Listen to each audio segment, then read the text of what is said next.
નમસ્કાર મિત્રો, આજે 27 ફેબ્રુઆરીના લેવાયેલ બોર્ડનું ગુજરાતીનું પેપરનું સોલ્યુશન કરવું છે. તો દરેક મિત્રો અંત સુધી જોડાઈ રહેજો, લાઈક કરજો અને તમારા મિત્રો સુધી શેર કરજો. વિભાગ એ, યોગ્ય રીતે જોડીને જોડકા ફરીથી લખો. 1. આ બેટા ચાલ, બહુ મોડું થઈ ગયું. વિનુકાકા. 2. બોડીને ત્યાં વળી કાંકી કેવી જીવલો, આપણી બબલીની જ પગલી જાણે. ડુંગરની પત્ની. બાપ ઢેલ, ત્યાં જ જીવતરના દાન દીધા છે. આંબા પટેલ. બ. યોગ્ય વિકલ્પ પસંદ કરી ખાલી જગ્યા પૂરો. ભૂલી ગયા પછી કૃતિ ત્રીજો પુરુષ સંગ્રહમાંથી લેવામાં આવી છે. છત્રી કૃતિમાં ભૂલકણાપણામાંથી નિર્દોષ હાસ્ય નિષ્પન્ન થાય છે. નિર્દોષ હાસ્ય. વટપત્રમાં સૂતેલા ભગવાનના મોઢા પર ભુવન મોહન હાસ્ય હતું. ભુવન મોહન. ડાંગવાનો અને કૃતિમાં લેખક કવિ રાજેન્દ્ર શુક્લને યાદ કરે છે. રાજેન્દ્ર શુક્લ. ત્રીજો પુરુષ નિર્દોષ હાસ્ય, ભુવન મોહન, રાજેન્દ્ર શુક્લ. હોસ્પિટલની શોભામાં શાનાથી વધારો થઈ શકે? જો હોસ્પિટલની અંદર બેડ એટલે કે પથારીની સંખ્યામાં ઘટાડો થાય, દર્દીની સંખ્યામાં ઘટાડો થાય તો હોસ્પિટલની શોભામાં વધારો થઈ શકે. 10. હિમાલયમાં એક સાહસ કૃતિમાંથી શું પ્રગટ થાય છે?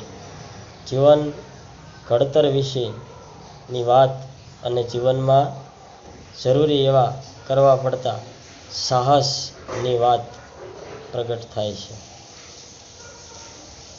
વિભાગ બી, જોડકા સાહિત્યકાર અને સાહિત્ય કૃતિ. 17. વિનોદ જોશી, હું એવો ગુજરાતી. 17. વિનોદ જોશી, સાચો જવાબ હું એવો ગુજરાતી. 18. રાવજી પટેલ, એક બપોરે.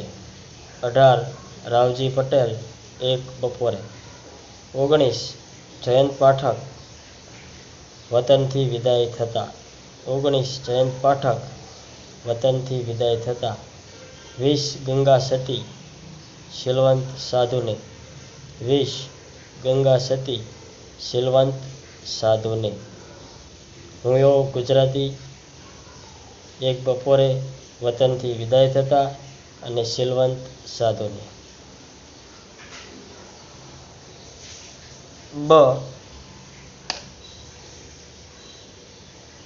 ગંગા સતીએ પાનબાઈને નજર સામે રાખી ભજનો રચ્યા છે. પાનબાઈ. 22. મોરલીના આભમાં શ્યામના નામનો મયંક ઉગે છે. શ્યામ. કુટુંબ જીવનના સંબંધોનું મધુર ચિત્ર ચાંદલિયો કાવ્યમાં છે. ચાંદલિયો. વતનથી વિદાય થતા વતન પ્રત્યેનો તલસાટ અનુભવે છે. તલસાટ. 21. પાનબાઈ. 22. શ્યામ. 23. ચાંદલિયો અને 24. તલસાટ. ગરીબ સ્ત્રીની ચૂંદડી ક્યાં સુધી સાથે રહેશે?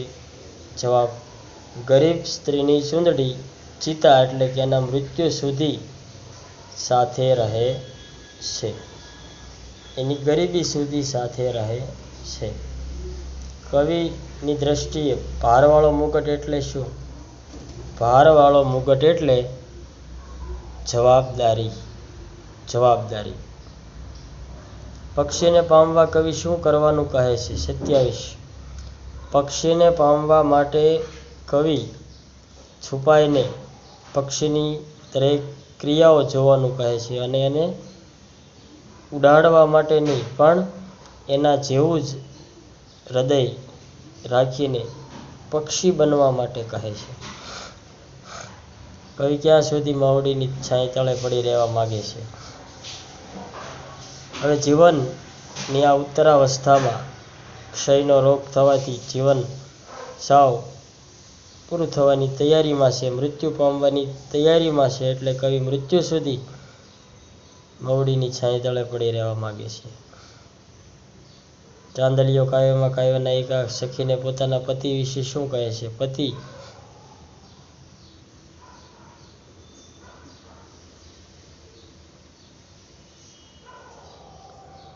વિભાગ સી વ્યાકરણ વિભાગ. પ્રશ્ન નંબર 33 સાચી જોડણી શોધીને લખો. તો એમાં કીડિયારુમાં